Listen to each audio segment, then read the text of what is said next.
Halo, Assalamualaikum warahmatullahi wabarakatuh. Jumpa lagi bersama saya Dina Sulianti dalam channel pembelajaran.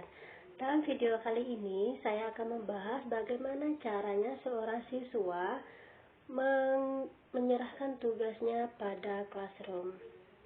Terkadang terdapat pada lapangan, masalahnya banyak siswa setelah mengerjakan tugas yang diberikan guru, siswa tersebut lupa untuk menyerahkan pada classroom sehingga gurunya tidak bisa melihat bahwa siswa tersebut sudah melakukan atau menyerahkan tugasnya di classroom. Nah, kita lanjut aja ya caranya.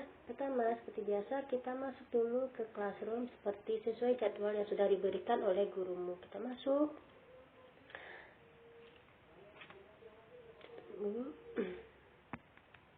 Nah, setelah masuk, misalkan kita masuk pada kelas matematika saja, berarti saya misalnya kelas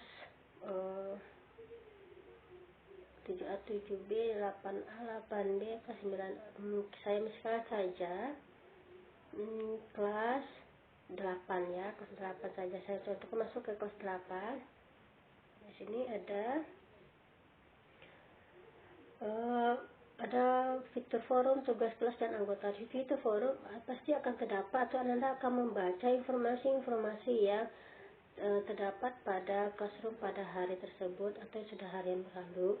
Nah, di sini kita lihat sesuai dengan setiap informasi pertemuan ya. Di sini ada informasi pada pertemuan kedua, yaitu berupa tentang kegiatan yang akan Anda lakukan selama di dalam classroom matematika pada saat itu. Nah, Anda wajib membaca setiap petunjuk yang diberikan. Setelah Anda membaca, langsung masuk ke fitur tugas kelas. Kita klik fitur tugas kelas. Di sini akan melihat mulai dari presensi, bahan materi, dan tugas. Jadi Anda bisa melihat apa-apa saja kegiatan yang harus Anda lakukan pada pertemuan tersebut. Nah, di sini pada pertemuan kedua ada pengisi presensi, ada materi, ada pemberian pembahasan, dan pemberian angket. Nah, kita lanjut. Di sini Ibu khusus membahas tentang penyerahan tugas. Kalau penyerahan absensi atau angket itu cara penyerahan sama. Jadi Ibu akan bahas tentang bagian tugas saja. Nah, kita klik tugas di sini pertemuan kedua. Di sini ada petunjuk ya. Mengerjakan tugas 1 pola bilangan part 2. Jadi di sini setelah Anda membaca, di sini gurunya meminta untuk Anda menjawab pada kertas, kemudian mengupload foto ya. Ini tugasnya. Ini tugasnya Anda mencatat kemudian menjawabnya di kertas 1 lembar atau kertas yang di buku juga boleh. Kemudian memfoto hasil jawaban yang Anda lakukan tadi. Kemudian Anda cukup klik tambahkan tugas. Kemudian upload foto yang Anda lakukan tadi, hasil dari jawaban Anda tadi. Nah, misalnya tugas Anda menuliskan ya, misalnya di sini, misalnya kita klik aja sini, misal. Nah, kita tunggu. Nah, maka kalau Anda sudah mengupload foto atau jawaban Anda atau lampiran tugas Anda, maka akan terbaca kata serahkan. Itu kalau Anda melampirkan sesuatu atau melampirkan jawaban dari Anda. Kita cukup klik kata serahkan ya. Nah, maka di sana akan terbaca pekerjaan Anda telah terkirim. Nah, di sini akan terbaca bahwa Anda sudah menyelesaikannya atau sudah menyerahkannya di classroom. Mungkin akan terlambat atau tepat waktu, itu akan terbaca di sini. Nah, seumpama Anda salah mengirimkan, Anda tekan kemudian klik batalkan kiriman atau batalkan pengiriman. Nah, gitu ya. Maka yang jawaban tadi akan batal dikirimkan. Ya, kemudian kita boleh menghapus lampiran tugas kita tadi ya. Lampiran tugas kita tadi kita boleh hapus seperti ini. Nah, kalau salah ya, Nah, itu. Nah, seumpama dari tugas yang diberikan guru Ananda, misalkan Ananda membuat tugas pada menggunakan formulir misalnya. Contohkan yang menggunakan formulir di sini. Contohkan kelas yang lain. Misalnya kelas 7B ya. Sini kita buka fitur tugas kelas. Di sini ada tugas kedua juga. Nah, di sini ada tugas berupa Google Formulir. Ananda mengerjakan di Google Formulir. Nah, kalau Ananda mengerjakan tugas di Google Formulir, artinya Ananda tidak perlu menjawab tugas lagi menggunakan kertas lembar atau menggunakan dokumen atau menggunakan yang lainnya. Ananda sudah menjawabnya langsung pada Google Formulir. Tugas Ananda hanyalah menyerahkan tugas Ananda tersebut di sini. Nah, misalkan di sini ada petunjuknya. Jadi Ananda harus membaca petunjuk yang berada pada halaman tersebut. Di sini ada juga rubrik. Jadi Ananda juga membaca rubrik. Ini adalah rubrik tentang penyerahan tugas. Nah, jadi sini ada poin-poinnya. Di sini ada kriterianya. Jadi kalau Ananda dapat sekian, berarti kriterianya itu ya. Kita lanjutkan. Nah, kita membaca. Nah, kemudian di sini karena Ananda diminta untuk mengerjakan tugas pada Google Formulir, maka Ananda klik Google Formulir. Ya. Setelah Ananda klik Google Formulir ini, Google Formulir ya. Nah, kita tunggu. Ini kebetulan soal yang Ibu berikan. Nah, misalnya sini diminta ya mengisi nama. Jadi Ananda isi dulu nama Ananda. Jadi isi dulu nama Ananda. Ya, siapa nama Ananda, kemudian Ananda kelas berapa, ya sesuai dengan pilihannya. Ananda kelas berapa, tinggal pilih misalnya gitu ya. Kemudian tanggalnya tanggal berapa, berarti tanggal pengerjaan Anda hari itu. Kemudian berikutnya, ya. Kemudian masukkan jawaban Ananda sesuai ini. Dan di sini ada katanya urutkan bilangan berikut dari bilangan terkecil hingga terbesar. Nah, ini soalnya sepertinya mudah, tetapi banyak anak-anak yang belum memahaminya, baik itu kelas 7, kelas 8 maupun kelas 9. Nah, di sini ada kata-kata mengurutkan bilangan dari yang terkecil hingga terbesar. Artinya dari terkecil hingga terbesar, berarti yang terkecil adalah bilangan negatif. Maka di sini kita mengurutkan dari bilangan negatif ke bilangan positif, berarti urutannya urutan naik. Ya, dari bilangan negatif menuju ke bilangan positif, itu yang terkecil hingga terbesar ya. Sedangkan soal kedua itu Ananda disuruh mengurutkan bilangan dari yang terbesar hingga terkecil. Artinya Ananda menyusun angka yang pertama adalah angka yang bertanda positif. Kalau kita menyusun dari terbesar dari hingga terkecil, berarti kita dari kanan menuju ke kiri ya. Berarti dari bilangan positif menuju bilangan negatif. Maka Ananda susun ya. Bisa saja nanti Anda jawab sendiri.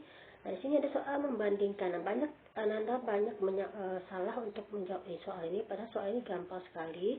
Ananda tinggal cukup membandingkan antara bilangan A dan bilangan B. Mana menurut Ananda yang lebih besar? Apakah bilangan B atau bilangan A? Nah, Ananda tentu melihatnya karena ini sama-sama bilangan positif, maka Ananda melihat dari angka dari puluhannya. Sini kan anggaplah di sini misalnya yang A itu misalnya 50.000, B itu 45.000. Jelas kan bahwa A adalah lebih besar daripada bilangan B. Dan itu temukan alasan yang lain dari Ananda. Kemudian setelah Ananda menjawab itu, kemudian berikutnya ada pertanyaan belum terselesaikan ya. Berarti ini ada yang belum dijawab. Oke, Ibu tidak akan menjawabnya. Nah, kemudian kita ulik. Berikutnya di sini ada operasi. Nah, di sini Ibu juga akan jelaskan kalau dalam operasi bilangan penjumlahan dan pengurangan untuk tanda yang berbeda, untuk angka yang mempunyai tanda yang berbeda, maka angka tersebut dikurangkan. Sedangkan untuk tandanya bagaimana, Bu? Tandanya adalah mengikut angka yang paling besar. Angka ya, bukan. Di sini ada angka 43 dan angka 23. Angka 23 itu bertanda positif dan angka 43 bertanda negatif. Maka 43 kita kurangkan dengan 23. Kemudian tandanya ikut angka yang paling besar, itu angka 43. Angka 43 adalah bertanda apa? Nah, itu jawabannya ya.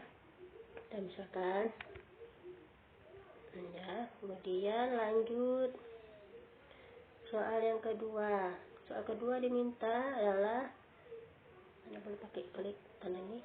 Yang kedua adalah, operasi penjumlahan dengan tanda yang sama. 15 bertanda negatif, 72 bertanda negatif. Maka angkanya kamu jumlahkan, sedangkan tandanya adalah karena sama-sama negatif, maka jawabannya juga negatif ya. Jawab sendiri. Kemudian di sini tentukan hasil operasi bilang berikut. Nah, ini tandanya ada tanda yang double, maka kita kalikan terlebih dahulu ya. Itu Anda dijawab sendiri. Jawab sendiri ya. Misalnya ini, jadi Ibu jawab dulu. Ibu beri titik-titik aja ya. Dan nanti Ananda akan mengisinya. Kemudian titik-titik juga ya. Nah, ini juga selesaikan dulu yang di dalam tanda kurung. Kemudian setelah diselesaikan tanda kurung, lihat dari arah kiri ke kanan. Mana operasi yang Anda temui terlebih dahulu. Oke. Jadi misalnya Ibu udah menjawab ya. Nah, ini juga akan dijawab sendiri. Ini juga dijawab sendiri.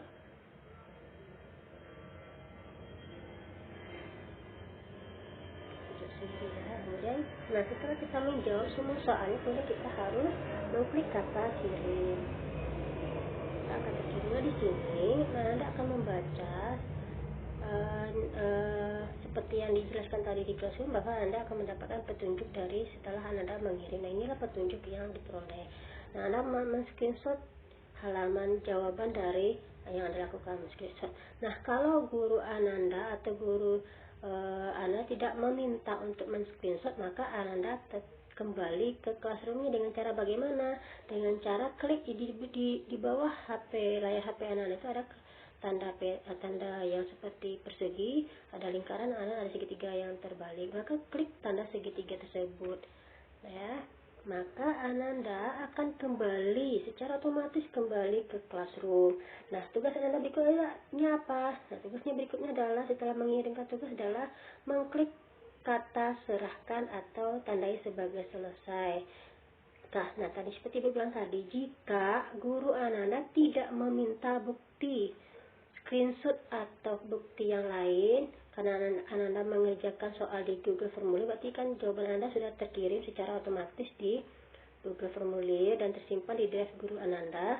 Nah, maka kalau tidak melampirkan tugas, maka Anda tidak perlu mengklik tanda tambahkan tugas, tapi klik tanda yang tanda panah ke atas ini. Maka Ananda klik sebagai tandai sebagai selesai. Ya, jika ini yang kolom ada tambahkan tugas ini untuk apa?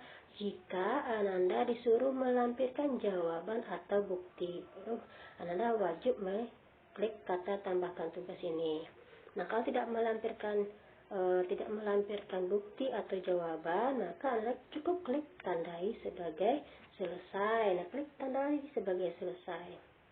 Maka pekerjaan Anda sudah terkirim. Nah, seumpama guru Ananda menyuruh Ananda untuk melampirkan bukti pekerjaan dari Google Form tadi berupa screenshot, maka Ananda boleh melakukannya. Misalnya Anda terlanjur, lupa screenshotnya belum dilampirkan, maka batalkan pengiriman.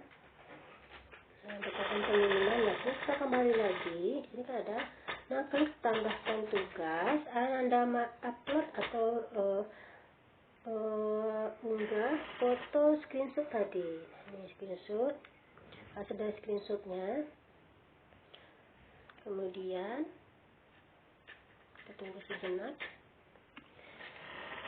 Oke, nah kalau Ananda sudah mengklik kata tambahkan tugas tadi atau sudah melampirkan tugas Ananda berupa bukti screenshot atau bukti foto, maka tugas Ananda berikutnya adalah mengklik kata serahkan. Itu perbedaannya ya. Kalau Ananda tidak melampirkan sesuatu, maka Ananda akan mengklik kata tandai sebagai selesai. Tapi jika Ananda disuruh atau diminta untuk melampirkan tugas Ananda berupa foto ataupun screenshot, maka kata petunjuk berikutnya adalah mengklik kata serahkan agar tugas Ananda terkirim dan dapat dibaca oleh guru Ananda bahwa Ananda sudah mengerjakannya di Google Formulir dan telah menyerahkannya di Classroom. Maka nanti guru Anda akan membacanya dan guru Anda bisa menilainya. Jadi kalau Anda tidak mengklik kata serahkan setelah mengerjakan tugas pada Google Formulir, maka tugas Anda pada di Classroom tidak terbaca. Jadi guru Anda tidak tahu bahwa Anda sudah mengerjakan tugas atau belum, kecuali guru tersebut melihat langsung pada drive beliau tentang jawaban Anda. Oke anak-anakku, semoga bermanfaat. Silakan dipraktekkan. Lain kali setiap ada informasi dari guru Ananda, biasakanlah untuk membaca informasi tersebut terlebih dahulu sebelum mengerjakan tugas. Oke, Ibu sudahi dengan Assalamualaikum warahmatullahi wabarakatuh.